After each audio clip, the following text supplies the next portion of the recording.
9, 8, 7, 6, 5, 4, 3, 2, 1. Begin.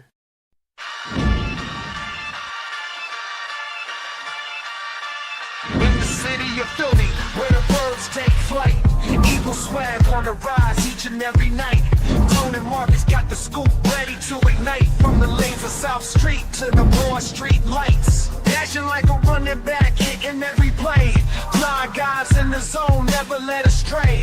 Talking touchdowns, talking game day. Huddle around the mic, hear what they gotta say. I like an eagle soaring in the sky. Tone and Marcus always standing by, bringing their heat, call it do or die. Philly squad, hear the battle cry. Fly like an eagle soars in the sky. Tone and Marcus always standing by, bringing their heat, call it do or die. Philly squad, hear the battle cry.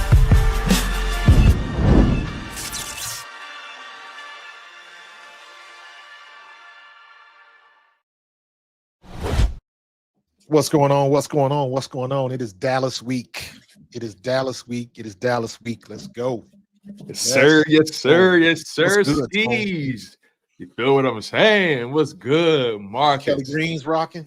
Yes, Good to sir, go, bro. man. Y'all know the vibes. Y'all know the energy. Y'all know where our baldies be. He's Marcus Thomas. I'm your guy, Tone DeShields II. This is the Bald Eagles podcast coming at you hot for your weekly pregame show, covering your Philadelphia Eagles and also covering the rest of the NFL. Week 12 was in full effect. And what can I say, man? The Bills and the Texans got it started. Oof. And how about those Bills, man? You know what? I don't. You know what? Everybody get a turn. And I've said that before.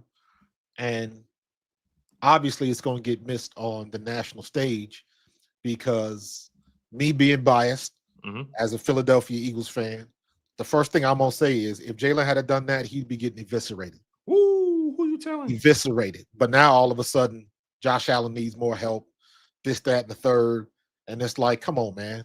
He don't need more help when they winning games. So why he need more help when they losing? At all. He done already got one offensive coordinator fired. What else you want? So, like, miss me with that, man. And I went back and I watched the Detroit game, and I went back and watched the Green Bay game. And we'll get into this conversation a little bit more. But miss me with all of this AJ Jalen drama. The issue we have with our offense, the main issue is our offensive line, specifically Cam Jurgens is not blocking very well, and our tight ends suck at run blocking. Yes. They suck. Calcaterra is horrible. And it's on film. Now, Calcaterra's made some good plays down the field before, but when it comes down to getting your hands on the end man on the line of scrimmage and at least holding him up, we got to be better at that. And that's, in my opinion, that's the main problem. Because when I look at Jalen, I can go through every game and I can look at some throws and I can say Jalen should have had that. He should have made that throw. AJ was open. Devontae was open. Dallas was open. That is a fair criticism. However, I can do that on any team with any quarterback in the league every week. Everybody misses throws. Everybody comes out high, gets a worm burner. That's part of the process of being an NFL quarterback. So everybody gets a turn when it comes to that. Our issue specifically is in the trenches at center and at tight end. We are struggling blocking. Now, the pass blocking has been better, but then now it spills over into what Kevin Patullo was calling. I'm looking at some of these routes, and I see Jalen, and they're talking about Jalen's got the most time to throw.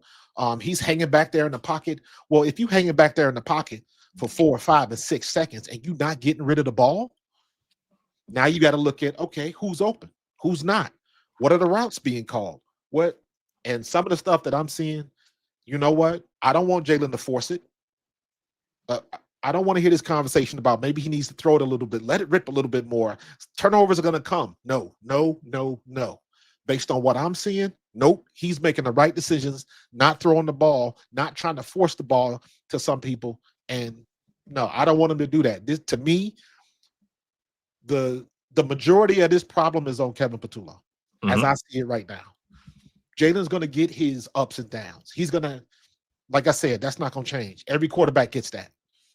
Jalen just gets the lion's share of the media coverage when it happens. But we have got to scheme better. We have to. So that's going to fall on Kevin Patullo. And I'm like, where the hell did all of these rumors come around that he's next in line to be somebody's head coach? You can't even be an OC right. So how you get in the fast track? So it'll be interesting to see what they do against Dallas, because Dallas's defense is not great, and our offense is not great. Right. But we got great players, and they got great players, but we got a better defense. So, and here's the thing, and I saw Rube's article, and I read it, and Rube was saying we need Jalen to be elite. I disagree. He don't have to be elite. He just has to be good. You just have to, I don't need you to drop dimes and everything. All I need you to do is throw to the open man. Be on target and on time. That's it. He doesn't have to go above and beyond. You just have to be good. That's all we need. The defense will take care of it. And those times where he peaks, throwing for, 290, 300, those games that we peak like that, that's a bonus. But the way our defense is playing, all I need Jalen Hurts to do is be good. That's it. You ain't even got to be great. Just be good. So what they going to do? Kevin Patullo, the focus is on you. Yeah, I agree. It's interesting, right? Like you said, Jalen, no need to take an unnecessary risk, especially when the route concepts are so bland and so predictable. Why do it, right? It's funny. Jalen Hurts figured out the formula. And the reality is the formula is boring. And formulas are boring because they're consistent. That's the thing about formulas. They're consistent. They never change. And frankly, they're boring. And the formula is not just to have more points than the opponent, but also if I protect this football, if I preserve possessions, if we have more possessions than the other team, if we win the turnover battle, there's a strong chance we win football games. And we've seen a lot of games this season won and lost strictly off of the turnover battle. Yeah. We've seen games where it's a knuckle dragger, it's a shootout, and the first team to make that crucial mistake in that crucial moment lose the game. I think we've only lost one game in the past 3 years when we win the turnover battle. And that was the game Jalen Hurts didn't finish because he got knocked out like in the first couple drives. Washington. Yeah. Listen to this. Jalen Hurts has thrown just 2 interceptions in his last 528 attempts, including the postseason. Yeah, we read the same stats, bro. He's completing 66.7% of his passes, has over 3,900 passing yards, 27 passing TDs, only 2 interceptions, and a 104.0 passer rating. The Eagles are 19-2 in that stretch of games he started and finished. To take it a step further, Jalen Hurts threw 15 interceptions in 2023. Remember that season? Yep. The season where he just let it rip. All right. And the numbers were good. For AJ, Jalen had a career high in passing yards and so on and so forth. Yeah. Jalen Hurts threw 15 interceptions in 2023. He was skewered for it. This is a tweet by Rob Mahdi. Shout out to Rob Mahdi, by the way. Philly's own. He was skewered for it. Since he's only been picked 7 times in 721 attempts over 29 games, the Eagles are 24-5, including a Super Bowl victory over that stretch. A big reason why is Jalen protects the ball, doesn't take risks, prefers safer passes. Now he's getting criticized for not being a gunslinger. Come on. Yep. See, the thing is, I grew up watching the game of football where there were different styles of different ways and different nuances and styles of how to play the position. You had your gunslingers, you had your improvisers, you had your guys who they consider just strictly game managers. And like Jalen Hurts plays the game his way. But unfortunately, his way doesn't excite anybody outside of Philadelphia. No. And you got some people in Philly that that it doesn't excite. But when you got a Super Bowl win on the back of his style, and obviously Saquon Barkley had, he was a large contributor to what happened last year. But I seen Jalen Hurts make it to a Super Bowl, and they lost, but had a spectacular performance. I seen Jalen Hurts make it to Super Bowl without Saquon Barkley, and outplayed the best in the game. Yeah, and also in the Super Bowl that he did win with Saquon Barkley didn't go off. He had some moments. He had 50 yards, bro. Yeah, and he had like 40 yards receiving. I mean, outside of that one reception that he caught that he bobbled, but he fell back. Yeah, he didn't have an explosive play in a single time that day. He did, but he showed up blocking though. I will give him that. He was phenomenal blocking. He was a contributor, but he didn't do what he was doing all year. They put him in a box. Kansas City did exactly what they wanted to do, and Jalen Hurts beat them. Right. And look, I understand the Eagles' offense has not been playing well this year. I'm not going to sit here and make excuses for it. I see it just like you. I want the Eagles to put up crazy numbers like anybody else. Everyone loves exciting offense. Right? I would love for the Eagles' offense to be firing on all cylinders and the Eagles' defense to be doing what they're doing as well. I would love to see that, but sometimes every season takes on an identity of its own. Yeah. Every season takes on a complexion and energy of its own. And you have to find a way to move with that. And sometimes you got to fight against it. Right. And I think this Eagles team, I think Jalen Hurts, for them to be 8-2 and for them as a team to be playing the way they're playing, I'm buying that stock. I'm sticking with that stock. Because it's only a matter of time for that stock explodes. What have I always said? Everybody wants the optics, and this is a prime example. I saw like that little piece with Dan Orlovsky when he was going off talking about Jalen Hurts is disrespected and is disingenuous and all of that kind of stuff, and he's 100% right, because everybody gets skewered if they get there but can't get over the hump. We did both. We got there, we lost. Then they told us how hard it was to get back.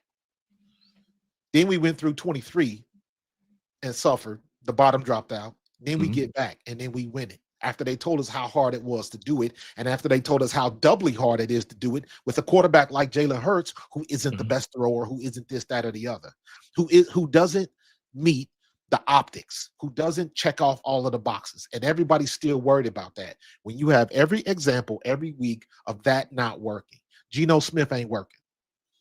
Josh Allen is struggling. Patrick Mahomes is struggling. So everybody gets a turn. But there's every excuse in the world. They keep pushing that goalpost back. They moving the goal line. They doing everything when it comes to us. And now we got all of this noise about the situationship and everybody running their mouth. You got D-Jax is running his mouth. Like, dude. What the hell? You got a championship game. Like you had it, like bro, you're having. Listen, and this goes back to what I was telling you a few days ago. Everybody wants to hop in on this thing. Everybody got something to say. But then when they see Jalen in front of his face, they want to dap him up. They want to kiss the ring. They want to kiss ass. Bro. And the thing is, Jalen know that. He knows. Yeah. He know what comes with it. And that's why I really enjoyed his press conference, because when they asked him, are you surprised by anything that's transpired? He's like, I'm not surprised. It comes with the position. Comes with the position. Comes with the territory. Yeah, now granted, I see it a little differently. Yes, it comes with the position, but I'll say this. That young man, that brother deserves way more grace and respect than what he's been given. And people always say, y'all always try to justify Jalen Hurts and go above and beyond to prove why Jalen Hurts is a good quarterback, blah, blah, blah. It's because, and also another thing they say is, y'all always trying to give Jalen Hurts all the credit. No, that's not the case at all. The problem is no one wants to give Jalen Hurts any credit. Correct. That's why, at least speaking for myself, that's why I go so hard. Because it's one thing to just criticize his play and leave it at that. People want to take it a step further and say he is being carried. He's along for the ride. He does nothing to take that team to the next level. He's just there. they're coaching him just not to fuck it up. Like they act like he's just So now guy, they're penalizing Howie. a guy that just fell into that situation. And I think Correct. it's utterly disrespectful for a guy who's been to 2 Super Bowls in the past 3 seasons and won one. And the Super Bowl MVP and was the best player on the field by far. By far. At least on the offense side of the ball for the Eagles, because the defense, that unit was just elite. It was elite. Arguably, Jalen Hurts was the best player on the field. Everybody got an excuse, man. And I don't know what it is with Philly. They no one likes us. We don't care, that whole moniker. And the national media has taken that and ran with it, because now, again, it seems like anytime you say something about Jalen Hurts, all the attention goes there to see what it has to be. Is it clickbait on ESPN? No, it's not clickbait, but now you got more people watching to see what else somebody gonna say that's stupid.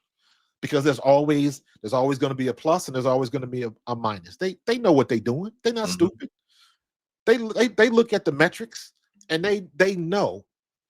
And ESPN can do this because they're ESPN. They can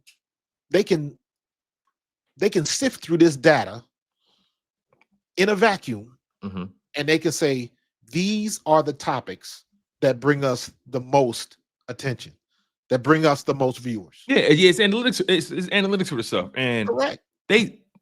That's why I understand the business. I get it. Everybody trying to get clicks. Everybody's trying to get people to watch their content.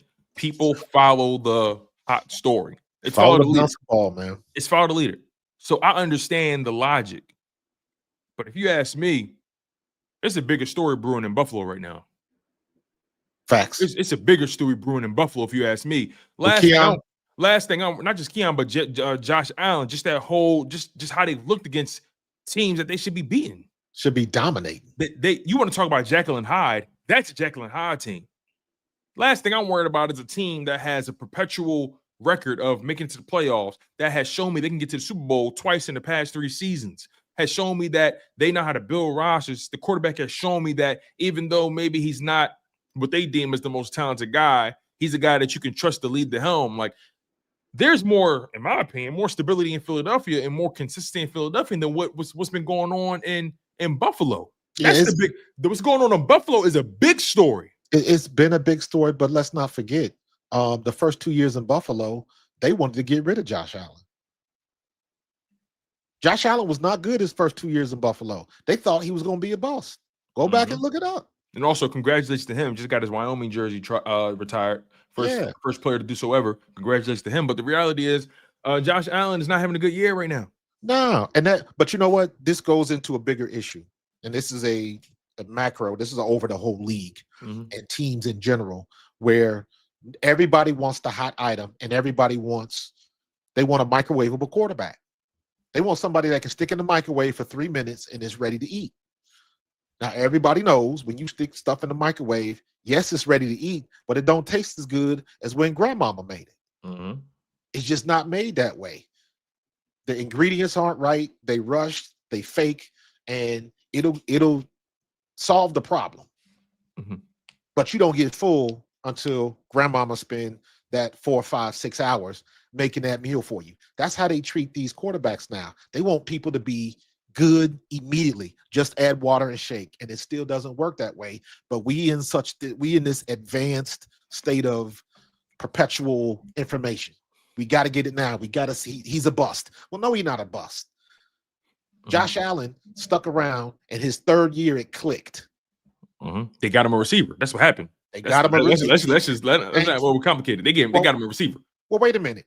What does he need a receiver for? He's supposed to do it all on his own. That's what they want. That's what they want Jalen Hurts to do. Yeah, and it's like, come on, don't penalize us for having a good GM.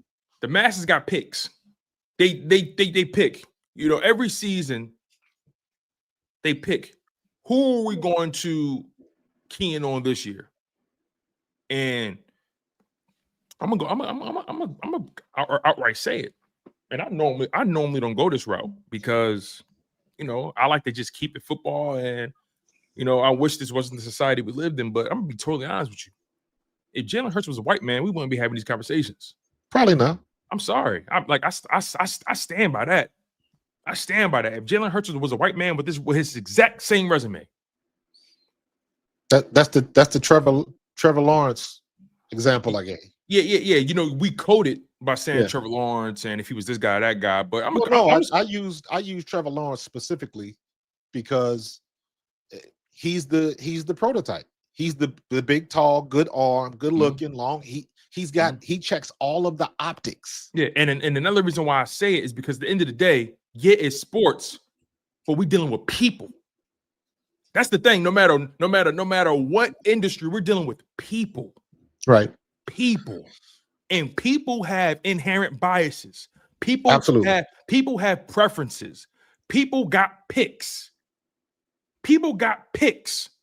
And we can't pretend the nature of the position when it comes to a man that looks like Jalen Hurts. We're not gonna act like where this league has come from and where it is now and so on and so forth. And yeah, half of the league is filled with what? I think half of the stars this year was black quarterbacks, right?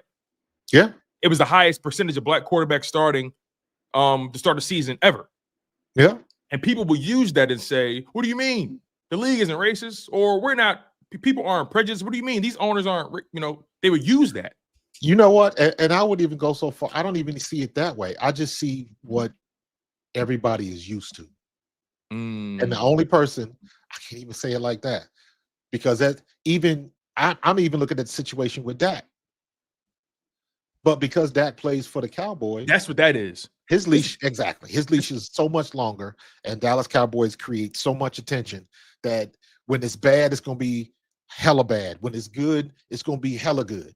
Whether if he was just good, average, or whatever. If the Cowboys win, it automatically gets. I will say, to your point, the Cowboys brand is so large, so huge. It may eclipse.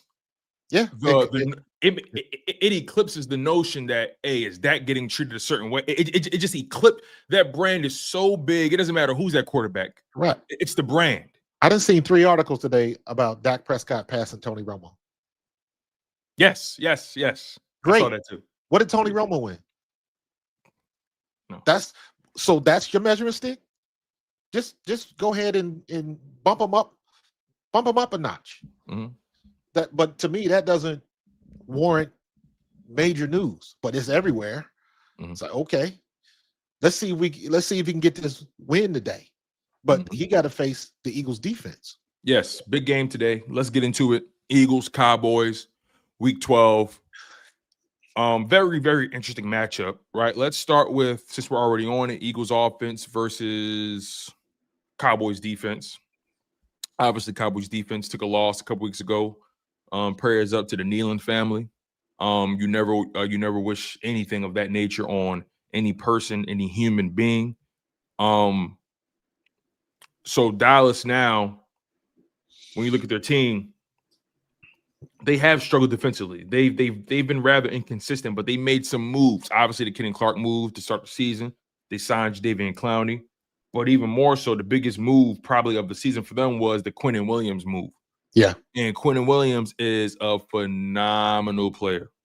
I've always been a fan of Quinnen Williams, when he's with the Jets and so on and so forth. I think Quinnen Williams is a good player. And I think his agent is Nicole Lynn. I think Quinnen Williams and Jalen Hurts and Jahai Campbell, I believe that is correct. They have the same agent. So Nicole Lynn gets you paid. Nonetheless, that the strongest part of that Cowboys team has been their interior. That's the strength of that team, their interior. So, in knowing so, because no Trevon Diggs, Deron Bland should play today. Overshawn's playing, right? Overshawn's back. He's a good player, but we'll see what he is post injury or recovery, so on and so forth. I'm sure he's still getting the sea legs under him, but we'll see. Did he play last week? Don't think so. Okay. I don't know. Regardless, I like DeMarvion Overshawn. Last season he was having a good season until he got hurt. Unfortunately, I like his style. So when you look at this Dallas defense, everything I laid out, their linebacker core outside of Overshawn is pitiful. Yeah, not good.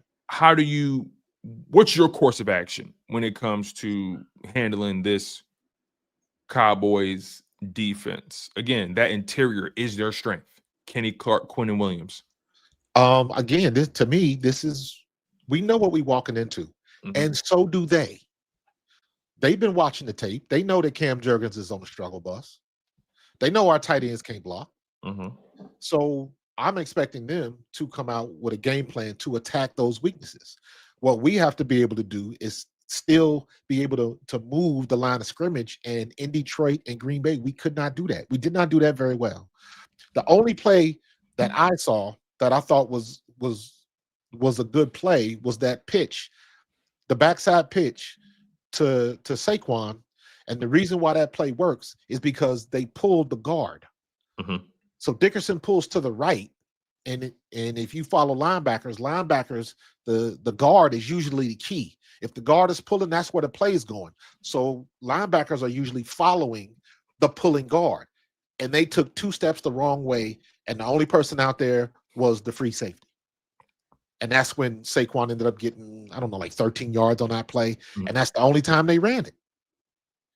That's why Saquon, when he gets outside, when he bounces it outside, when Tank takes 1 step inside, everybody pinches, and he bounces outside, and he's got just enough speed and strength to get outside and turn it into 5+ yards.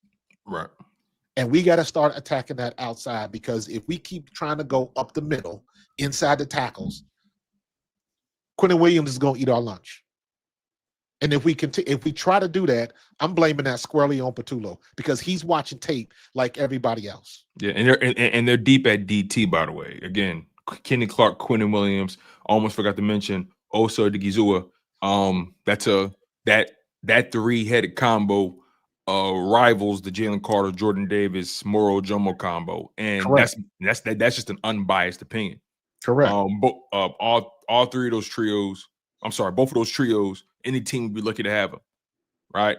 So I think it is going to be interesting, because both teams, it seems like almost both defenses are defined by their interior, but the Eagles are just deeper all the way around. Oh, and by the way, Fred Johnson going to get tested today. Oh, for sure. So that's another thing that we got to deal with. One of the best in the business is out. And one would argue that he's not the best in the business anymore, because he can't stay on the field. Yeah. So I have a hard time believing Lane plays another season. I agree. And even if he was starting, suffice it to say, he wouldn't be 100%. Cam Jurgens has been starting the last 3 weeks. He's not 100%. Dickerson has been up and down, because sometimes he don't even look 100%. So we got some work to do. I don't know what the situation is with the Lampkin kid. They did not activate him, so we got to wait a little bit longer to see what they're going to do with him. But they're going to have to do something at center. Or Cam Jurgens got to show me something today, because I saw Cam Jurgens at his best. And when he's at his best, he is good, because I've said it myself. He was a Pro Bowler last year, Marcus. Man, Cam Jurgens made me forget that Jason Kelce was here. Last year, for sure. Yes. We never called his name. We never worried about anything.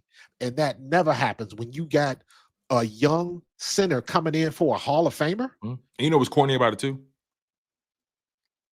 Cam Jurgens last year had a phenomenal year, Pro Bowl season. Nobody talked about him. Nobody brought his name up. Nope. The moment under the radar. The moment he has a down year, those Eagles, man, they're missing Kelce. They're missing Mekhi Becton, and it's like, hold on, this kid Cam Jurgens was a Pro Bowler. He is a Pro Bowler. Let's be real, though. Let's be real.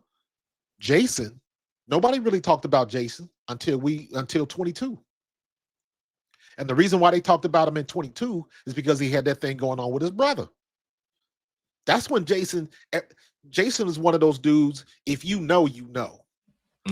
But people on the outskirts, people that watch football but don't study football, oh, I know that dude, but they don't know him. If you ask somebody, 5 years ago, if you mention a bunch of names and who non-football fans would recognize, I don't think Jason Kelce would be in that number.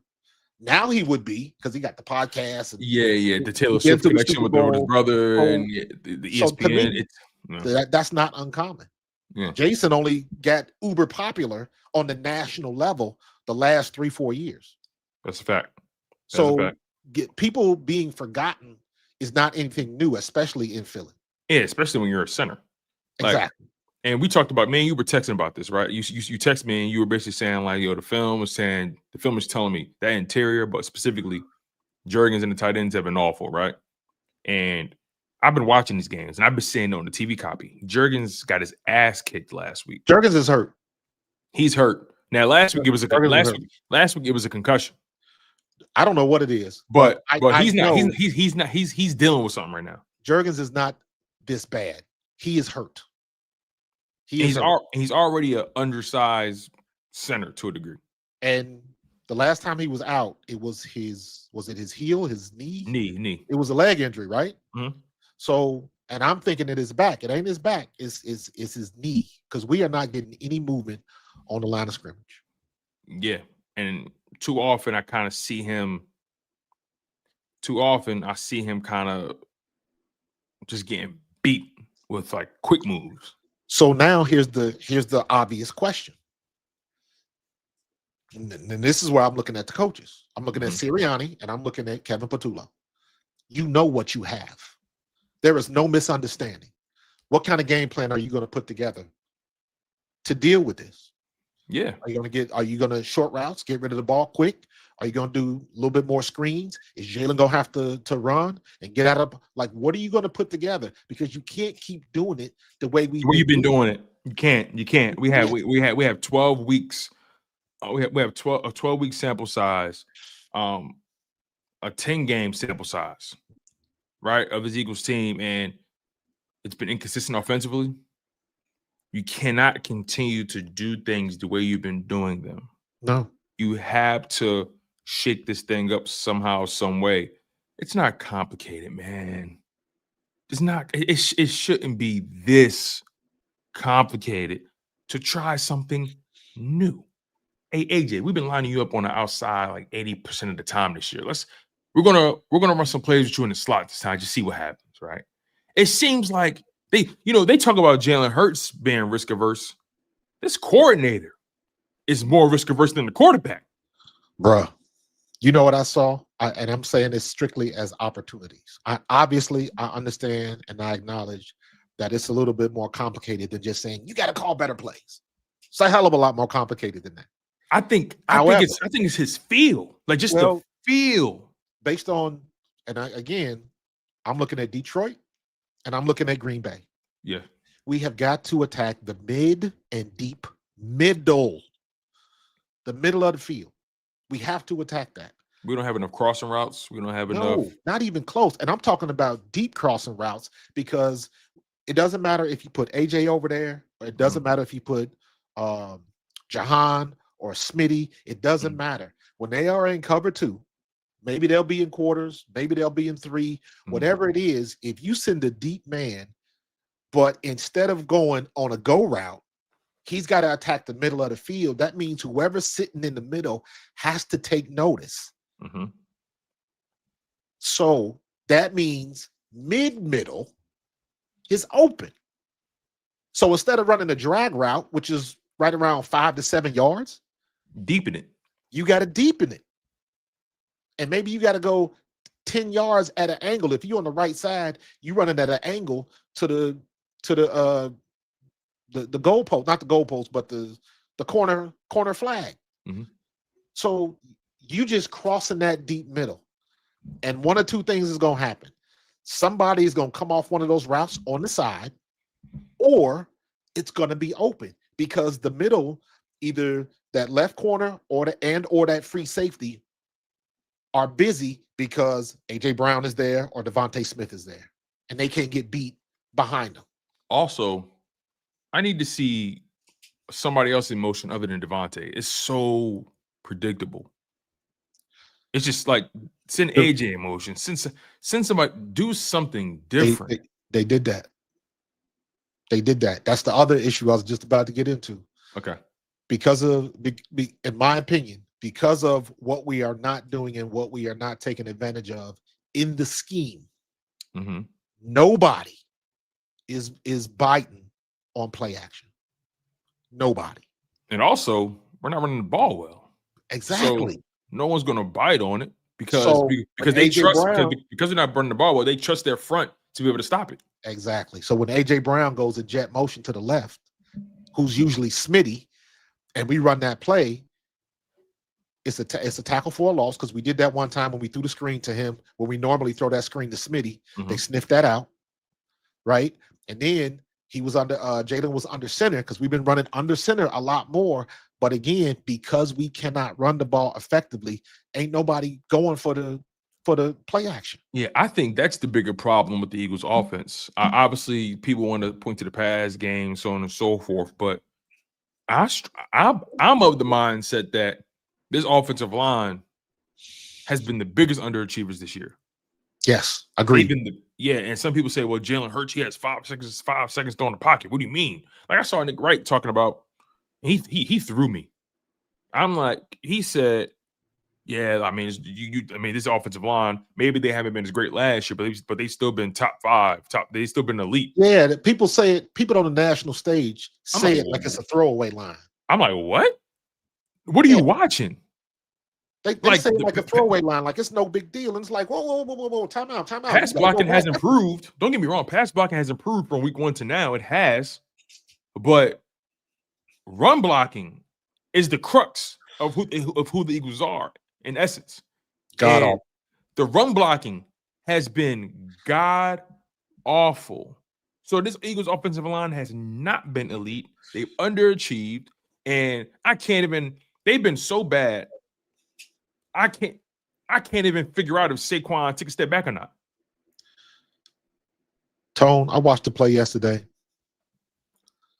Landon Dickerson missed his block. And he got beat so bad that he ran into Saquon in the backfield, still trying to get his man. Remember when Jordan Mailata fell?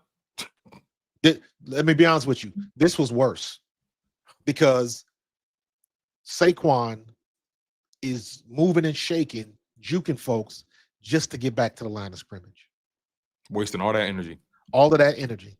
And Landon got beat so bad, like I said, he ran into Saquon. Saquon was trying to make a jump cut, coming back to his left, and he ran into Landon because Landon was running after the man that beat him. Mind you, this was 3 yards in the backfield.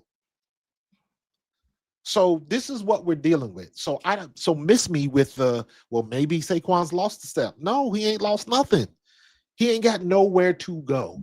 That's the lazy, clickbaity narrative or argument. Nobody's watching film. We always go back to that. I would like to go back, and this is a lot of homework. I don't even have time to do this. Look, and I'm not even a film junkie. I'm not. I would like to go back and watch all of Saquon's runs and see which ones that he hit the hole and which ones that he bounced. Like let's say 5+ yards or more, right? Out of all of those runs, which ones did he hit the hole? Which runs did the play go where it was supposed to go? And which ones did he break out and do something different because nothing was there and he was just being Saquon Barkley and made folks miss? And that, to me, we can't keep trying to run him tackle to tackle when we getting our asses handed to us on the line of scrimmage. I never thought I would say that this is a Jeff Stoutland problem. Never. I never thought I would ever have to say that in my life. I thought the one thing about this Eagles team, above all else, the one thing we was platinum that would always be triple platinum is offensive line coaching and offensive line play. Because they draft well at the position, they develop well at the position, and they coach well at the position, and they execute well at the position. And yeah, they drafted well. Yeah, they developed well. But this season, I can't sit here and say Jeff Stoutland has been coaching well this year. Now, look, I'm not in the room, so I want to be very measured about how I lay this out, because Jeff Stoutland is goated in this city. Jeff Stoutland ain't got to pay for another cannoli or another cheesesteak in Philly ever again. And let me be honest with you, that still remains. But what you have to do is you got to put the onus on him because he's the coach. We know, just like I said, Cam Jurgens is injured. Now, I don't know whose responsibility the tight ends are. Is that Stoutland or is that the receiver coach? Because when the tight ends are blocking, the tight end coach. So where does that fall? But to me, that's offensive line, and that all falls under Stoutland.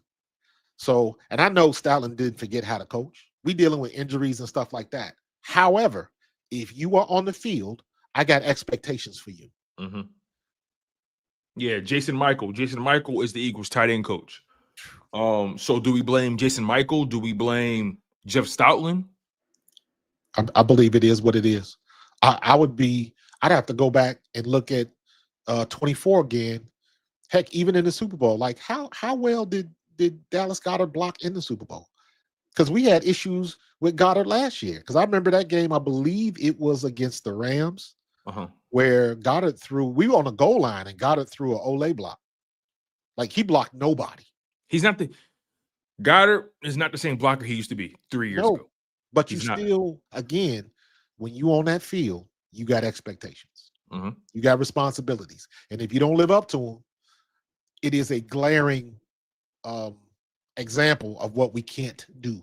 And right now, the tight ends can't block. Yeah. And the thing is, with the exception of Latu. And they don't play him enough, in my opinion. Yeah, Latu at this point, he's your best blocker. And he's your best blocker. I wish he could catch. The thing about this Eagles team is if they're able to run the ball today, this game won't be close. I believe that. And that's the thing. If. Big if. Big if, man. And I'm glad Quentin Fields said it. I've always been a Jack Stoll guy. And one thing about Jack Stoll, if above all else, that motherfucker could block. Seriously. I've always, Jack Stoll was my man. But it's all good. It's all good though. Nonetheless, the Eagles, they have 10 games of tape. They know what they got to do. They know what the problem is. Like we're not saying anything new under the sun. This isn't any revelations or anything. The running game is the real problem for the Philadelphia Eagles because that's how they're built now. And also, the Eagles are, or should be at least, an offensive team, mainly because by budget they spent most of the money on offense, and they're getting most of the production for the defensive side. Now they drafted well and they have a lot of talent on defense, but by budget they're an offensive team. Now money doesn't always dictate the course of while I understand and I acknowledge that, and I'm not saying that you or anyone else is wrong saying that, but that has never been true. That's a want. You want people you paying that type of money to show up. But guess what? There's not too many people like Myles Garrett, where you pay that money and you are getting every cent worth of that money. Yeah, and also, which is where we are in the league. Like teams spending more money offensively. That's not the Eagles conversation. That's a league conversation. But you look at Jerry Jeudy. You look at name some other. You look at Brandon Ayuk, who got paid and not doing anything. No, hold on, wait. Speaking of Brandon Ayuk, we just talked about Keon Coleman. Real quick, Marcus. Speaking of Brandon Ayuk, did you hear about what was going on with him in San Fran? No, I just know it was weird. That's what the coach said. San Fran just revoked or rescinded his guarantees. Yes, so he must have done something way stupid. Well, he's been hurt. And he never when he signed the contract, he got hurt that same season. Like I think it was the first game or two. So he never. I don't know if there was a clause in the contract where it would have. He barely played on the contract. It would have had to be. But is it a clause for injury or is it a clause for bad behavior? I'd probably say injury. Whatever it is, I would probably say injury. If they are putting it out publicly that they rescinded all of that money, it had to be in the contract, or it would be a lawsuit waiting. Exactly. So for them to put it out publicly, they had to have it in writing that this was going to happen. And I ain't heard Brandon Ayuk say nothing. Dispute nothing. Yeah, I hear his agent say nothing. But bringing it back to the Eagles, Let me pick your brain on this part, right? Because we've talked about this a little bit, but I kind of want to speak a little more about it. I think Tank Bigsby should get more snaps, man. And I'm not saying that he's going to be this ultimate game changer, but I would like to see a 60-30 split or 66-33 split, however you want to do the math on that. If the Eagles run the ball 30 times, I would love to see Bigsby with like 10 of those carries. And Saquon's obviously going to get touches no matter what, 20 rushing. He might have 5 targets in the pass game. Like he's going to get the touches. That's fair. But I think Tank Bigsby is somebody you should consider giving more opportunities, because these past few weeks, every time he touched the ball, he's done something with it in spite of the lackluster offensive line play.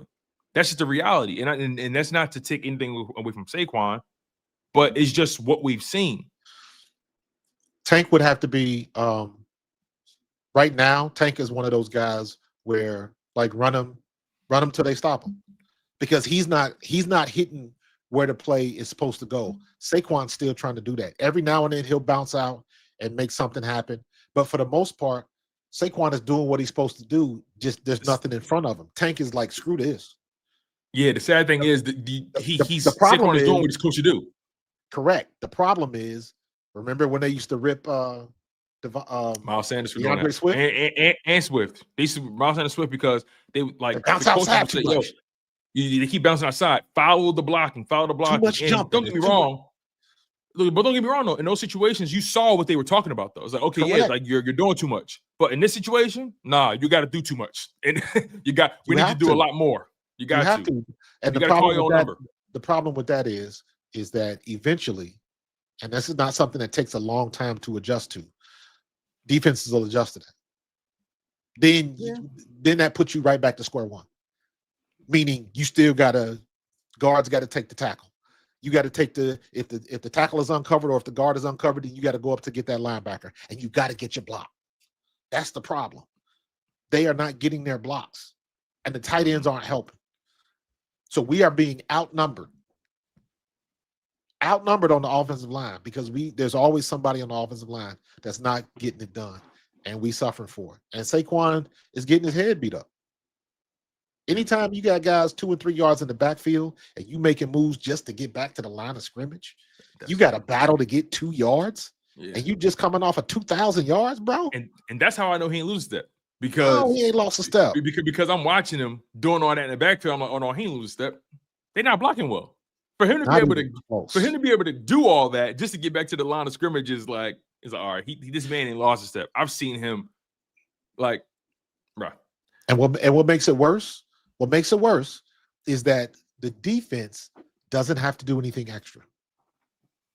When Jalen Hurts was running the ball, often defenses had to do something extra, put a spy on them. They had to do something to negate that, to balance it out. But when you balance it out, that means you take somebody out of coverage. So the RPO was working. We had different things. They couldn't stop Saquon. So they could load up, prevent Jalen from passing the ball, but Saquon was still gashing them for 118 or whatever it was. Now these things ain't working. Now everybody's looking, all right, it's on AJ. Let's bracket coverage to AJ. Devontae gonna get off every now and then. And here's the mindset. As long as he doesn't beat us, as long as AJ doesn't beat us, because now you're looking at the psychology. Even if they have a good game, even if they win, if AJ don't get his, that's a problem. He gonna end up bitching about it. It's gonna be another problem in the locker room, and that's just more stuff that the Eagles got to worry about. That's how people are looking at it. So they playing the long con. They playing the long con, hoping that the bottom will drop out like it did in 23. And a lot of people are hoping that this is the game to knock that first domino down. Just keep pissing them off. But here's the thing, though, right? Last week it was the Lions offense. Oh, that Lions offense. What the Eagles going to do to handle that? Last week it was that offense. Handled it. And the Amon-Ra St. Brown J-Mo combo, in my opinion, it rivals the CeeDee Lamb George Pickens combo. They're both explosive combinations. Agreed. Explosive, talented combinations. Different style of receiver to a degree, but they're both explosive. combinations. And I would argue the Lions are better at running back and better at offensive line. So you mean to like all of a sudden now, it just seems like every week there's that, oh, this is going to be the team to do it to the Eagles. And it never happens. Never happens. The Lions are a better team than the Dallas Cowboys by far. Yes. And obviously the rivalry adds some sauce to it. So there's familiarity. So it's a little bit more nuanced than what I'm describing to you guys. But I just hate the constant moving of the goal post. And you know what? It's never going to stop. So I think it's important that us as spectators, us as Eagle supporters, to understand that it's never going to stop. Correct. And get real comfortable with being made uncomfortable. Correct. This is how we do it. This is Philly. This is no one likes us, all of that type of stuff. If you gonna say it, you better mean it. Because this is what it comes to, especially against Dallas. Mm-hmm. So I'm looking at Jalen Hurts today like, bro, I need you to be good today. Kevin, I need you to call some good plays. And I want Jalen to take over. And what I mean by that is I want him to take off. When you at the line of scrimmage, you know the play y'all running. If you see something and you like, yo, this play bullshit. Yo, check out of that. Do something. Hey, tell AJ, hey, fuck that route. Do this. I see it. Do this. Like take and this is the problem with being super coachable. Jalen is so coachable. He's such a pro. He wants to trust. He wants to trust his coaches. But wasn't that part of the reason? Like what D Gun said, him and AJ was out there doing their own thing. Because they kept referencing that part on the sideline when Nick Sirianni was like, "Why would he do that? Why would he throw that?" You damned if you do, damned if you don't. At this point, exactly. You damned if you do, damned if you don't. At this point, because it ain't like he ain't done it before. Yeah. So you're damned if you do, if it's incomplete. And also, you can only work with what's installed. That's another thing. Yes. You can only work with what's installed. Well, that goes back to the scheme. Because you can only go. That's why when people say Jalen and AJ go rogue. You can only go rogue, but so much. Yeah. Yeah. You are bound by the options in front of you. So if you only have 3 options in front of you, but your opponent has 7, and 4 of those 7 are working a little bit better than what you got a problem. Yeah. So I'm looking at Kevin Patullo. Y'all watching the same film. Which games did you watch to come up with this game plan? Which Dallas games did you watch to come up with this game plan? Let me ask you a question. What game would you have watched? I would have watched the Dallas games. Yeah, if you were preparing for Dallas today, what games would you have watched? Let me go look. That's a good question. That is a good question. I probably would have went back because usually I'll go back 2 to 3 weeks, and I'm trying to look at. They played the Raiders last, and they lost to the Cardinals and the Broncos in back-to-back weeks. I would watch the Broncos games. Who they played before the Broncos? Commanders. They beat them 44-22. Nah. I need to see them against a good defense. So I would watch the Broncos game. I would watch last week's game, the Broncos game, and I would try to fall back sometime week 5 or 6.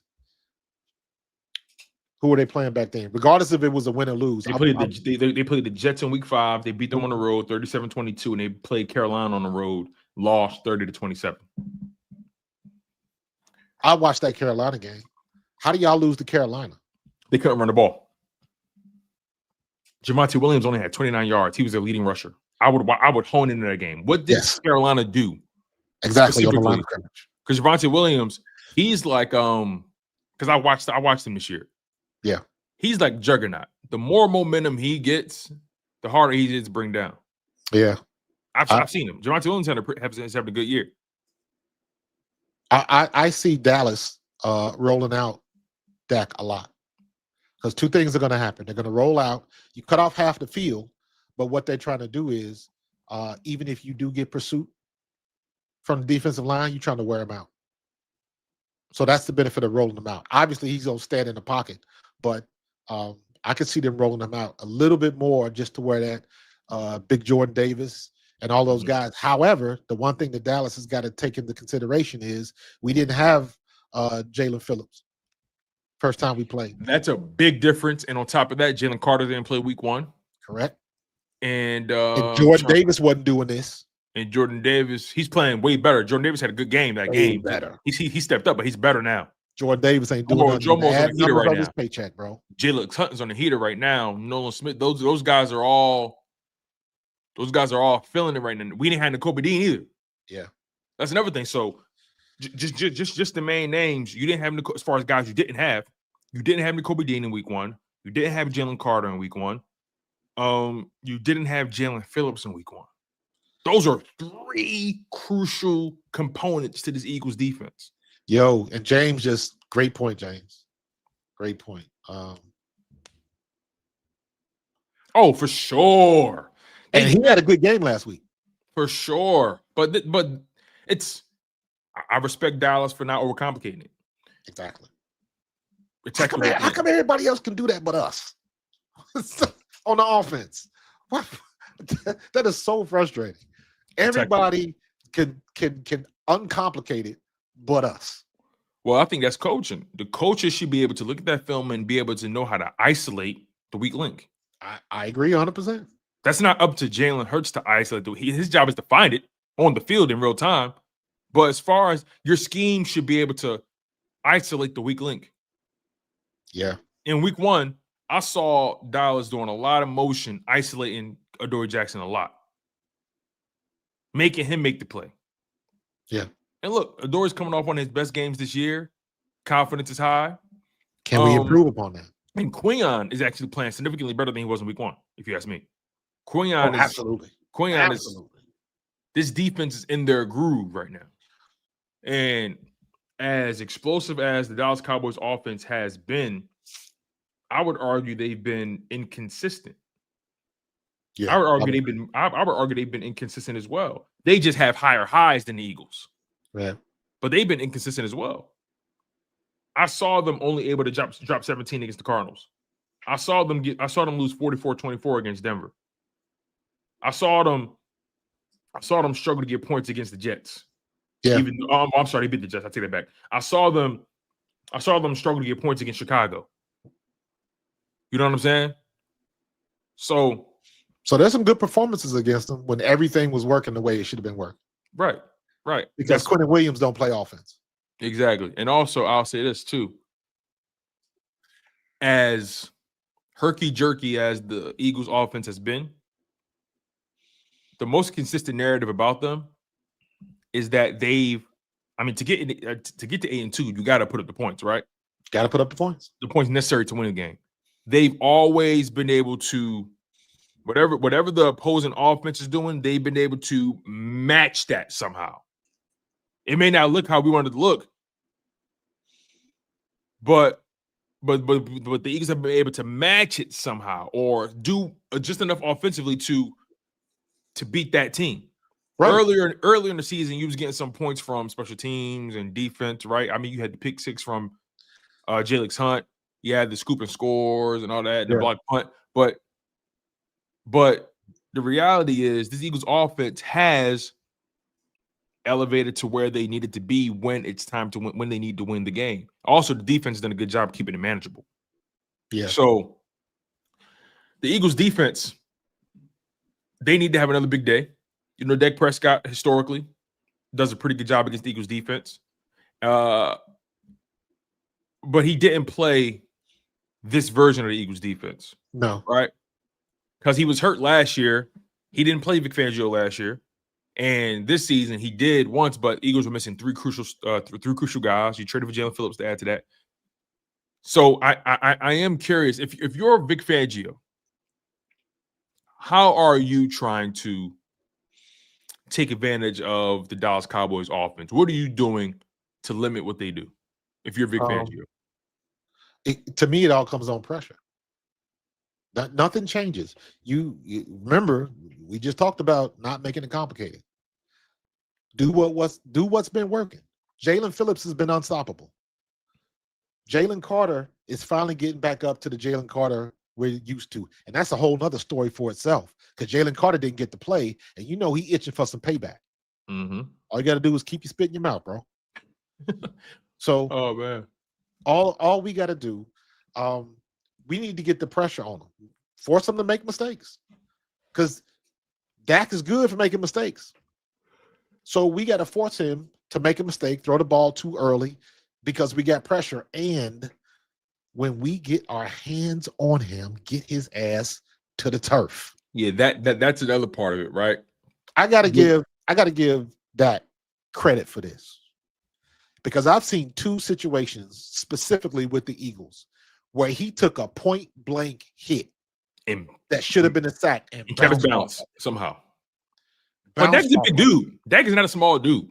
But still, CJ Gardner-Johnson hit him one time and he bounced off. And it was another one of our DBs that caught him and like had hands on him, and he just shrugged it off and ended up, getting a first down like on a 5-yard gain or something like that. Mm-hmm. And I was like, dude, I got to give you credit, bro, because you be shrugging your body strength. Your core strength is off the charts if you shrugging off hits like that. Yeah, we saw that. We saw that in week 1 for sure. Was that Slay?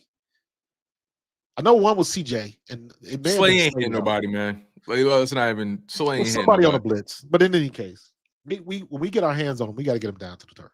Yeah. Now Dak has been dealing with a sore hip this week. He's obviously playing. Yeah. But I ain't buying none of that. The reality, I ain't buying none of that. No injuries, none of that crap. I'm treating Dak like he's fully healthy.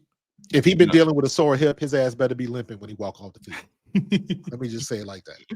Yeah, knock his ass out the game. Come on. But again, I got the Eagles winning this game. I'm sure you do as well. It's going to be one of those games where, the team that makes the least amount of mistakes, wins it again. I mean, that's just the Eagles' mode of travel. Don't make mistakes. Control time of possession. They've been they haven't done well at staying on the field though. I think they lead the league in 3 and outs, right? Yeah, which is strange. So, but also I think it's because here's something that did get talked about enough last week. Even though the Lions lost, you want to know the one thing I respect the Lions for? I respect the Lions, and this was their mode of action from beginning to end of that game. They were creating a ton of third and manageable situations. They created a lot of them. Yeah. The only thing is the Eagles' defense was just that much better. That much better. When you get a defense in 3rd and 3 or 3rd and 2, I think anybody with a brain, I'm gonna put my money on the offense to get that first down. If I got an opposing defense at 4th and 1, I think most people would put the money on the offense, especially that Lions offense. Yeah. The Lions did a phenomenal job creating a lot of 3rd and short, 3rd and manageable situations for themselves. Like every throw wasn't a home run. You saw them doing play action and bootleg and hitting the tight end or hitting the running back or hitting a receiver. Hey, get 5 yards here. Boom. Okay, now it's 2nd and 5. Okay, get 3 yards, get 4 yards. Okay, now it's 3rd and 1. Like I watched that. Like that stood out to me from that Lions offense. It was almost like they was like jab, jab, jab. They took their shot. Yeah. So I think the Eagles' problem this year is that they haven't created enough 2nd and manageable, 3rd and short situations for themselves. They created more work for themselves, actually. And let me be honest with you, man. If the Lions, if Dan Campbell doesn't go for all them damn 4th downs, Lions probably beat us.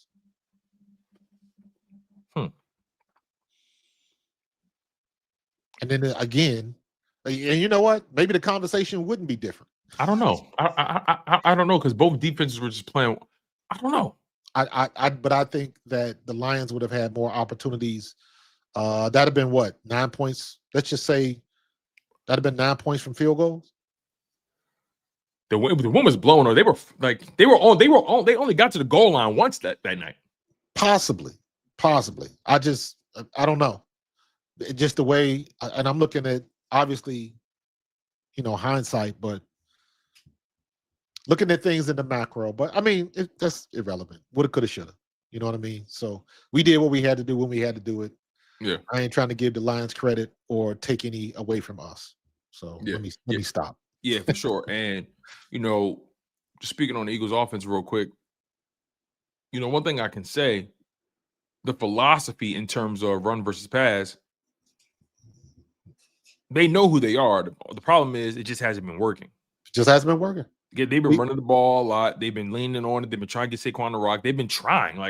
They've been under center. They've been doing that, but they ran in one screenplay last week, and then Saquon ended up slipping. Bro. So, yeah, man. We just, like I said, man, every play today, I'm looking squarely at Cam Jurgens. Yeah, I'm watching the interior. And if they line up in that formation, it's a strong formation. It's either strong or weak. Mm-hmm. And the fullback is usually Calcaterra. Mm-hmm. If they line up in that formation and Calcaterra is the fullback, I'm worried. Yeah. Because that means he's got to go through the line and get a linebacker, or he's got to get the end man on the line of scrimmage, and it has not been good when he's had to do that. Yeah. Yeah, it's going to be a fascinating game to watch. Right now, the Eagles are 8-2, leading the conference. They're tied with the Rams. Yeah. Obviously, they own the tiebreaker over the Rams. The Rams play the Buccaneers today. The Buccaneers desperately need a win. The Buccaneers are, let me make sure I got this right here. The Buccaneers are 6-4 on the season. They're coming off of a 2-game losing streak, losing to the Patriots and the Bills. In their last 4 games, they're 1-4. They lost to the Lions. They beat the Saints. Lost to the Patriots. Beat the Bills. So the Buccaneers desperately need a win to get back into the running for the conference. I don't think the Buccaneers will win the conference whatsoever. In my opinion, they're too. I just don't see it. All you got to do is get there, bro. You got to win it. All they got to do is get there. No, right. But I think the Eagles would benefit from having a number 1 seed this year. Absolutely. So the Rams play the Bucks. The Bucks. This would be a week where I'm actually rooting for them. Yeah, absolutely. This will be the week. This will be the week I'm rooting for the Buccaneers. Now, granted, they're at home. Rams got to go to Tampa Bay. You know what I mean? So, Eagles, you got Cowboys this week. You don't want to slip to the Cowboys and let the Rams take that number 1 seed from you, because you may not get it back.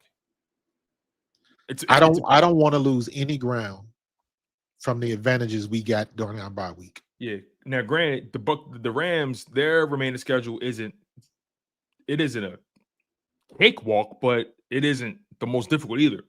Obviously, they got Buccaneers today. They got the Panthers the following week, and the Panthers have been playing people tough this year. Yeah, listen, man. I don't see any easy schedules, because especially what we just saw with Buffalo, what we've been seeing with Kansas City, it doesn't matter. There's no such thing as a rough end of the schedule. Yeah. The parity this year is ridiculous. No, you're right. Anybody can get got. So I'm not even looking at it from that standpoint. It is who is going to outlast and not make mistakes and beat the teams they are supposed to beat. Nobody is miles above anybody else. Ooh, I like what you said there. No one is miles ahead. And this season is all about beating the teams you're supposed to beat. That's it. And just outlasting. Because this season has just been, I ain't gonna lie, this season has given viewers a lot of fatigue. And what I mean by that is, we've seen teams like the Bills or Chargers or the Chiefs, right? We've seen teams lose to teams they're supposed to beat. The Ravens, like, this has just been a weird season. And I think the disparity between the Eagles and the rest of this conference is not that wide. No, it's very, very close. And so for me, I'm not sitting here complaining about offensive output right now. Just keep winning the games, get to the playoffs, and let it rip from this season is so. But see, that's why competitive to me. It's so competitive to me. That's why I am. You gotta beat who you're supposed to beat. You've beaten every team that you're supposed to beat in your conference. You have. But just by what you said, that's why I am worried about the offensive output. Because that specifically for us would put us miles ahead of everybody else. That puts us in the driver's seat of getting that first week bye and only I have see to what you're win saying. 2 games and then be in the Super Bowl like we did last year. No, you're right. Because let's be honest, if the Eagles' offense was playing 75% the way they was playing last year, the Eagles would be by far the favorites to win it all. Correct. By And far. that is the only reason why we're not. There's no defense playing as well as the Eagles right now. We haven't been consistent all year on offense. And I was trying to remember that was it the Rams and the Bucks game? Was it the Ram game where we were horrible in the first half and it came out in the second half and lit it up? Rams. And then the next week it was the Buccaneers, right? Where we were hot in the first half and horrible in the second, and defense had to save our bacon. So I got to go back and watch the second half of the Rams game and the first half of the Bucks. Figure out what the hell are we not doing? What is changing? They were aggressive. What adjustments are being made? Let's just call it what it is. They were aggressive in that second half. They were desperate. They were aggressive, and they said, Jalen, hey, you know what it was? They had no choice but to throw the ball. They had no choice. Whatever it is. And I'm of the mind, I honestly feel like they're holding Jalen Hurts back. I really believe that. I feel like the coach is more skittish than him. I just think that, after everything, and I don't put too much stock into what they saying on podcasts, but when I heard what Chad Ochocinco said, I was like, let me go test that theory. What would he say? I don't remember. He said he can tell what the Eagles are going to run based on their alignment. And he said, if I can figure that out, they can figure that out. I would agree with that. And I was like, I'm going to have to go back and test that theory and get what he said and then put it to film to see if he's right. And it ain't about it being right all of the time. If you right most of the time, hell, if you right some of the time, that's a problem. Mm-hmm. That's a problem. So, like I said, after the film that I watched it yesterday, and I was watching film before we jumped online, man. I am, again, miss me with the Jalen AJ situationship nonsense. Miss me with that. I think Jalen needs to run more, though. I'll say that. I think Jalen needs to run more. If you're not seeing it, just run, bro. Don't waste time. Just run it. Get 5 yards. Get 5 yards. I agree. What I was going to say was, I was like, neither one of them dudes, whether or not they friends or not, neither one of them dudes want to lose. Yeah, that's irrelevant. Their friendship is irrelevant. So you got to get it done because you in the office. You don't like everybody you work with. You in the office. You're supposed to be about business. Period. Mm-hmm. You put all of that stuff to the side.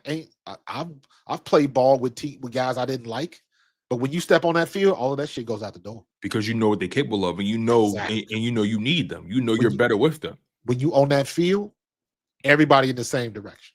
Mm-hmm. Everybody in the same direction.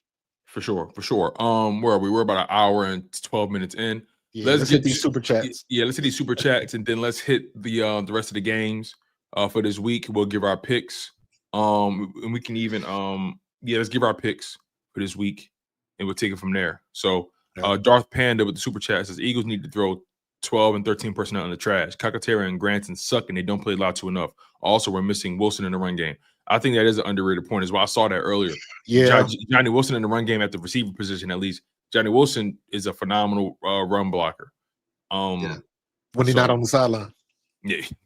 When he's not on the sideline. So I don't think you do. I don't think you get rid of it. I think you just find better ways to use it. I just execute better. Yeah. Dallas isn't ready for Carter, Phillips, Davis, and Smith up front. It's no secret their tackle play sucks. Tyler Booker is about to get schooled. We ain't even talk about Tyler Booker. We didn't. Oh, I just want to see him get owned. I want to see him get absolutely owned. Yeah. Yeah, their offensive line has been up and down this year. They've blocked well enough for the run game. Obviously, Javonte Williams is doing what he's doing, but their offensive line, they're young, and so on and so forth. So, look, man, I don't even care what happened before today. Dominate them today. Simple as that. Betting site, Green Women. I don't. Green Wingman says betting sites have also contributed to the perception. Oh, for sure. I mean, betting and fantasy football, it's changed. It's a lot. It's changed how we process football because now we're concerned about guys' numbers more than ever. Because the analytics pay you more money. So Herbert had 83 passing yards, no smoke. The media hates Hurts. They are even saying his passing rating stats are fake. Laugh my ass off. Score 34-10. Go Birds. Okay. All right, Yo, Trey. that's Herbert has not been that good this year. Nope. He has not been that Nope. good this year. And he's supposed to be their Lord and Savior. But again, that's not the story they want to talk about. That's not the narrative they want to kick. The Philadelphia Eagles narrative is, and it's mainly because we feed into it. We feed into it. Because if it wasn't working, they wouldn't talk about it. Trust me. No matter what's going on in Philly, if the narrative wasn't working, if the analytics weren't spiking when they talked about the Eagles, they wouldn't talk about the Eagles. It's all a numbers game. Analytics have taken over every industry. And when they see those spikes on the radar, when they talk Eagles and Eagles fans chime in, they're going to keep leaning on that. I lost your mic, bro. You're muted. William Johnson with the super chat says, "Love your content, brothers. A few former players are tweaking right now with Shady, D-Jax, and Seth going on out of all people. Jason Whitlock talking, Lord. I get what you're saying. William Johnson, the bottom line is, you're right. Former Eagles is kind of just talking out the side of their face. And it's weird energy to me. And I'm not even talking about Seth because I feel like Seth has been very measured about it. Yeah. And Seth has been on Whitlock's show before. Yeah. I feel like Seth Joyner, shout out to Seth Joyner, I feel like he's been extremely measured about how he's handled it. And also, Seth has been one of the biggest Jalen Hurts supporters. The biggest. Yep. One thing I'll say about Seth Joyner, he's shown so much love and respect to Jalen Hurts. Whenever people go left on Jalen Hurts, he stays right. Bruh, Seth was my captain when I was with the Eagles, and Seth keeps it real. Yes. He ain't trying to sugarcoat nothing. Seth Joyner is a stand-up dude. Yes, so, sir. but Shady and D-Jax, my thing, D-Jax, you got other things going on. Congratulations to you, by the way. Dallas State, first winning season since what, 2012 or something like that? Yeah. They made it to the MEAC championship. You know what I mean? So shout out to D-Jax and the Delaware State Hornets. Shout out to those guys. I got a lot of family that graduated from Delaware State. Aunts, uncle, cousins. Like I got family. My little cousin go to Delaware State is enrolled. Shout out to Sanaa. Love you, girl. But I don't like the vibe around some of these conversations. And you know, the shady stuff is even more interesting to me because it's a little bait and switch. And what I mean by that is, yeah, I thought the same thing. It sounds like he's showing love, and then he give you this quick, like, and he flips it at the end on Hurts. It's like, you funny. A lot of butts. You I like funny. you, but yeah. 24 birds. Hit us 24 twice. birds, my guy. We appreciate that, love. bro. Much love, my guy. What's up, Bald Eagles, bro? Great content. As always, big matchup today. We will definitely beat the Cowboys. Fly, Eagles, fly. I'm with you. Yeah, I'm with you on that, man. I got us winning this game as well. We know what we're gonna give our predictions. We almost forgot that. We're gonna give our predictions and as soon as we get done with these super chats, y'all keep coming with these super chats, man. Which is appreciated. Don't stop. For sure. When will Lato get more burn? That is the question. I feel like he's not so limited in the passing game to keep him out of there. They use him as a blocking back. That's it. I've not seen him in the pass patterns. I don't know what the situation is with that. I would like to see more of him as well. Because he can't do worse than what we got. Golly. Darth Panda's back. I did this one already. I skipped a couple. Hold on. It's funny how most media is picking Dallas to beat us. Yeah, I'm cool with that. I'm cool with that. That doesn't matter. That's cool. Yeah, what's new? Tone, you should have watched the tape by Coach on the OL. That's sorry. He talked about the video. Right. The video I didn't get a chance to. I apologize about that. Yeah, bro. It was bad, man. It was bad. Vic schematically is isolating Adoree to the side of the field where the quarterback has to make the longer throw. Give Adoree time. Look at the film. Okay. I didn't look at it from that standpoint, but that makes sense. Yeah. Interesting. Yeah. Interesting. Trying to set him up to set him up. Put him in position to win. Yeah. What else we got? I think that was it. Last one. Fly Eagles fly. Bet's post from 22 hours ago. Let me see if I can find it. Hold on. What is it? Fly _ Eagles bets. Fly bets. All right. From 22 hours ago. Let me see.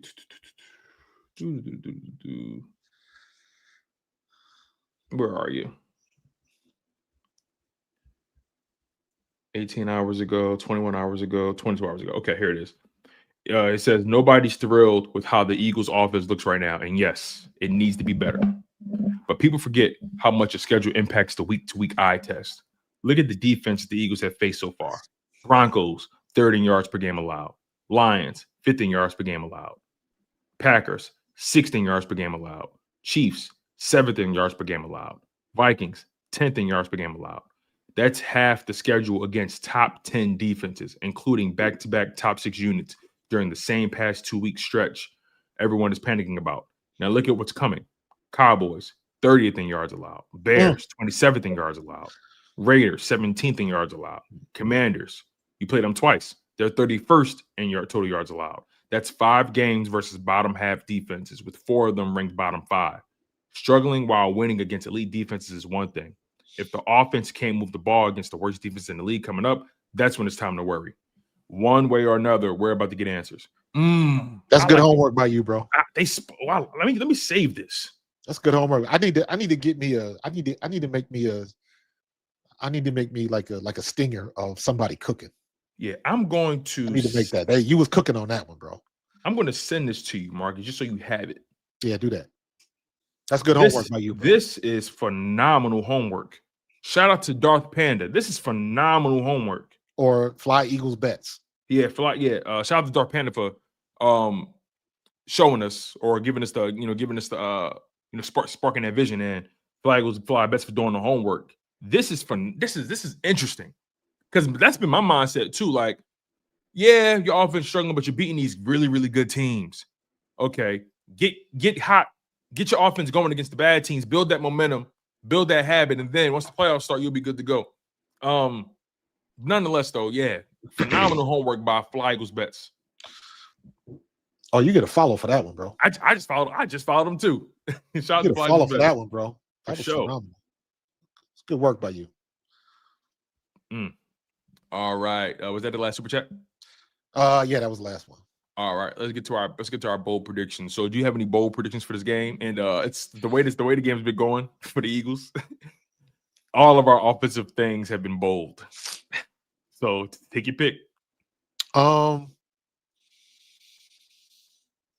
It would be apropos that we have a good day running the ball. Just to put the screw in the Cowboys. We have a good day running the ball. Saquon gets 100+. Okay. So for you, Saquon goes for over 100 yards rushing. All right. I'll top that bold prediction. Saquon Barkley and Tank Bigsby combine for over 180 yards rushing. That's some black coffee right there, bro. That's bold. That is bold. You let that steep for about an hour. That coffee's strong, bro. Strong as hell. That's that Colombian. It's a Colombiana. That Colombian brew. That's that Butella. Yeah. So yeah, that's my offensive goal prediction. For you, it's just Saquon 100 yards. I'm taking it a step further. Saquon and Tank Bigsby combined. Saquon and Bigsby combined for over 180 yards rushing. I like it. And if I give you an honorable mention for offense, another bold prediction, I'll say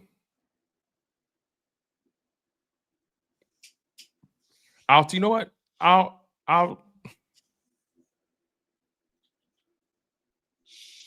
Fred Johnson, no. The Eagles offensive line doesn't give up a single sack today. Nice. I like that. Yeah. Yeah, so our bold predictions are truly centered around this offensive line. Hold on. Somebody just put something in the chat. Hold on. Where? Philly D says, I heard Dallas had 6 defensive tackles on the 50-man roster today with 5 linebackers. Barkley getting the ball 25 to 30 times today. Interesting. Slide these tackles. Interesting. Huh.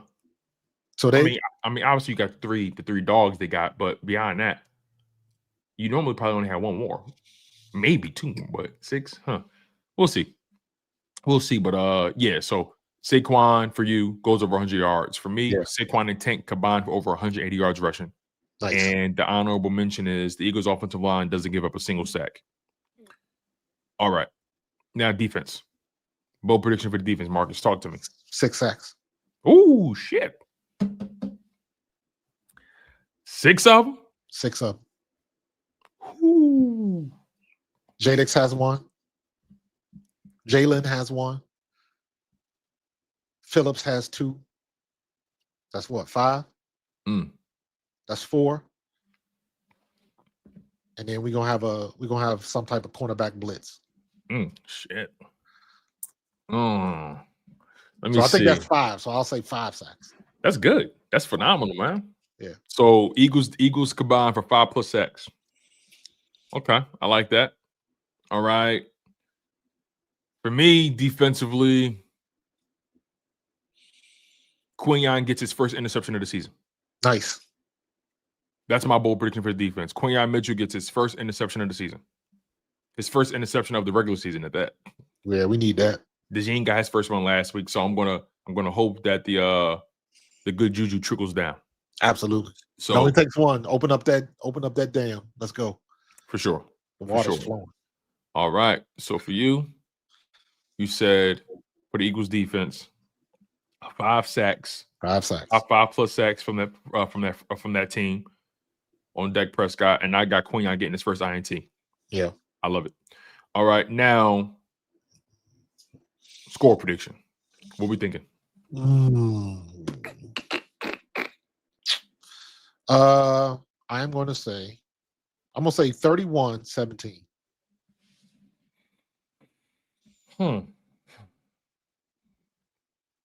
Okay. I'm going to say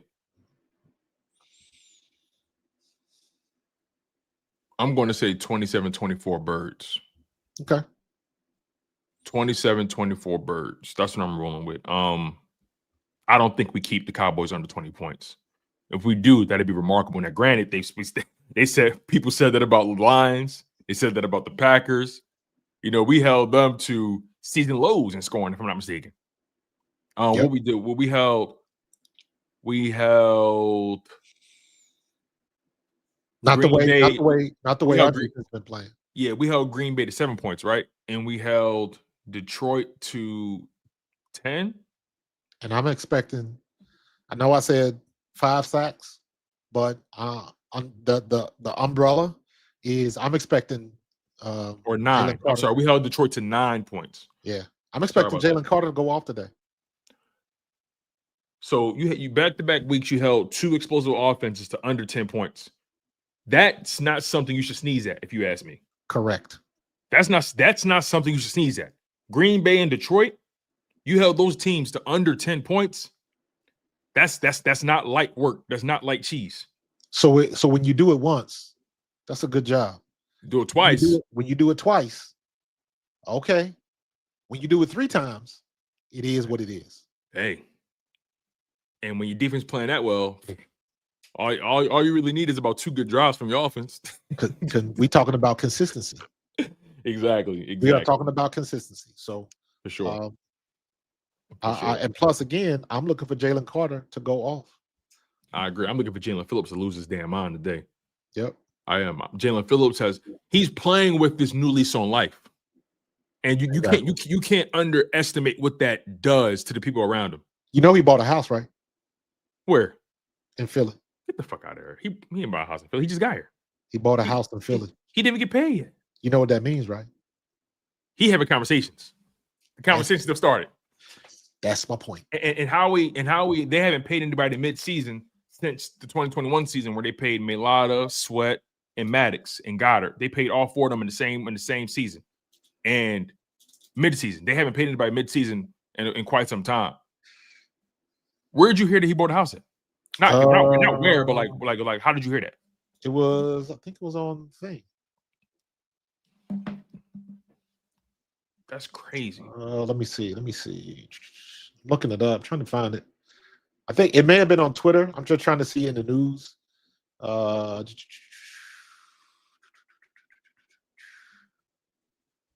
can't see anything. I know I saw it though. Jalen Phillips, he's a cat guy. He got like 4 cats, 3 cats. Man, I don't care if he got 10 of them. No, it's just funny. As long as you keep getting to that quarterback, bro, you can have as many cats as you want.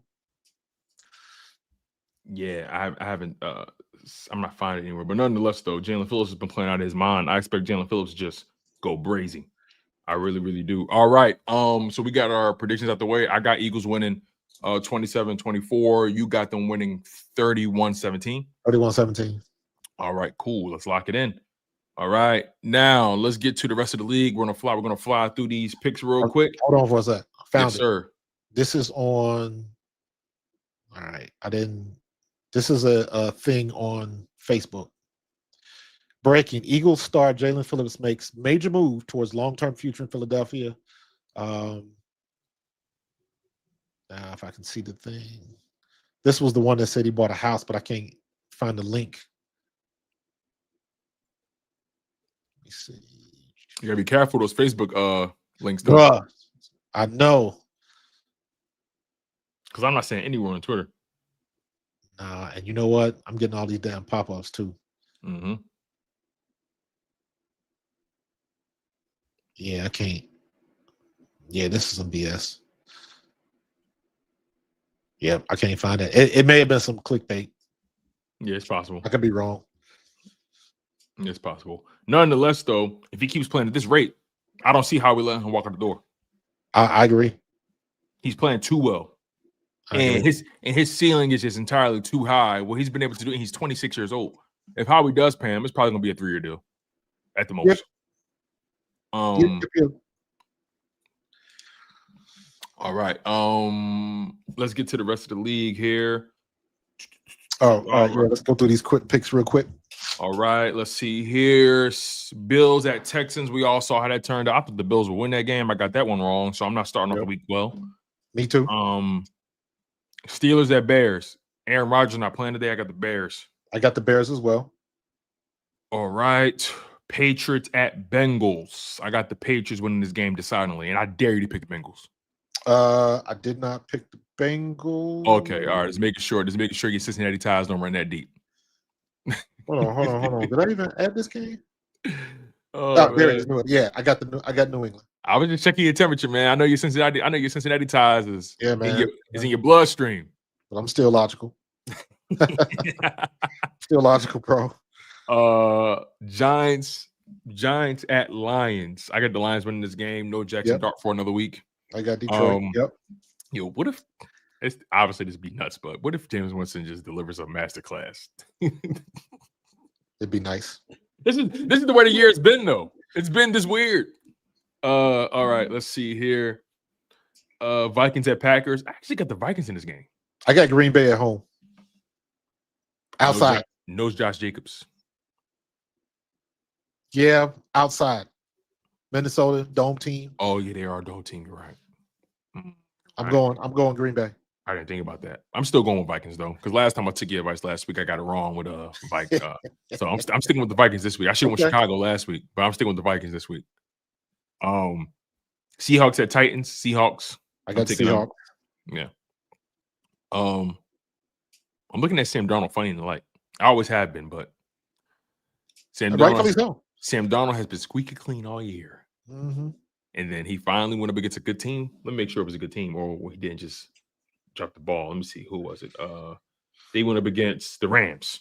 He hasn't done anything that we didn't expect. This motherfucker threw 4 interceptions.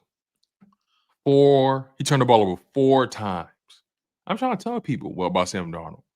When the lights get the brightest, you wanna know who Sam Darnold is? Watch the last 2 games of the year for the Vikings last year. Watch Week 18 and watch the wild card round against the Rams. Just watch him. That's who he is. The Seattle Seahawks gonna find out though. They're gonna find out because you beat up all these bad teams. The moment you came up against a team that you know you could see in the playoffs, like the Rams, they beat you. Nonetheless, though, I'm taking. Where are we? Nonetheless, I'm taking Seahawks in that Titans game, obviously. Colts at Chiefs. This is an interesting game. I'm taking the Chiefs in this one for some reason. The Colts are obviously better. They've been more consistent. But I'm taking the Chiefs in this one. No audio, brother. I'm taking the Colts on this one because Colts are playing the best in the league right now. I feel you. I get it. Kansas City isn't. I get it. I look at it from the perspective of Kansas City needs this game. They need this game. What are they? What, 5-5 or something like that? Like KC is. Let me check this out real quick. KC is 5-5, and when it comes to the playoff race, they are on the outside looking in. They're in the 9th spot, and Houston got a much needed win against the Texans. And Jacksonville, they're 6-4, so they still got a chance to get in. The Chargers, they're 7-4. You know what I mean? Steelers are 6-4, but those top 4 spots are kind of reserved for the divisional winners. So it's really for them. It's about the wild card round because they're not catching the Broncos. That's over with. They're not catching the Broncos. Their hope is a wild card spot. They got to find a way to leap Jacksonville, Buffalo, or the Chargers because they're 5-5. Buffalo 7-4, Chargers 7-4, Jags 6-4, Texans 6-5. They need some things to go their way. They got Colts, Cowboys, Texans, Chargers, Titans, Chargers. I'm sorry, Titans, Broncos, Raiders to end the season. We'll see them. We'll see nonetheless. But I'm rocking with the Chiefs in this game because they're desperate. Jets at Ravens. I'm going with the Ravens. Obviously. Yep. Browns at Raiders. I'm taking the Browns in this game. I think Shador gets his first win of the season. Me as well. I got Cleveland over Vegas because yeah, Geno Smith looked horrible at. Yeah, and bro, yeah, it sounds like your computer mic is going again, not the actual studio mic. So yeah, I got Shador getting his first win of the season. They set him up for failure last week. So yeah, they did. All right, Jags at Cardinals. I got the Jags in this game. Me as well. Eagles at Cowboys. Obviously, we got the Eagles winning this game. Got the Birds. Falcons at Saints. I got the Saints winning this one. I got the Saints as well. Yeah, Atlanta's just been. I'm not buying Kirk Cousins. Yeah, and Michael His Penix arm is noodle right with now. a knee. He's dealing with a knee, and Michael Penix may not come back this year. Yeah, he's not. And Kirk Cousins, his arm is weak. He's been signing too many checks. Mm-hmm. Yeah, man. Bucks at Rams. I got the Rams. Obviously, I would love the Bucks to win, but I got the Rams in this game. Yeah, I got the Rams. All right. Panthers at Niners. I got the Panthers. I got the Niners. I got the Panthers in this game, man. The Panthers have just been, they're playing free. They're having fun. And I think the Panthers are the kind of team right now where you go in there and sleep on them if you want. They're going to make you, they're going to catch you slipping. I got the Niners because CMC going to have a little extra umph against his old team. Interesting. It's been so long, though. But it has. But it never leaves you, though. Nope, it doesn't. Because it wasn't like they didn't pay him. They paid him. They just wasn't winning. Yeah. So they made a move, which is I think any team would do that. Yeah. For him. But I got the Panthers in that game, man. And you got the Niners. And the bye week this week, you guys, teams are on bye weeks. Broncos not playing this week. Dolphins are off this week. Chargers and Commanders are off this week as well. Yeah. All right. That's our show. That's it, brother. That's our show, you guys. Eagles, Cowboys, week 12, second game of the year in Jerry World. What's your overall record? Ooh. Let me add up my stuff from week 11 first. Hold on. Because I actually added up mine. Oh, you did? All right, cool. So let me do it real quick. Hold on. So I think you may have either caught up or overtaken me after last week. Last week I was 8-7.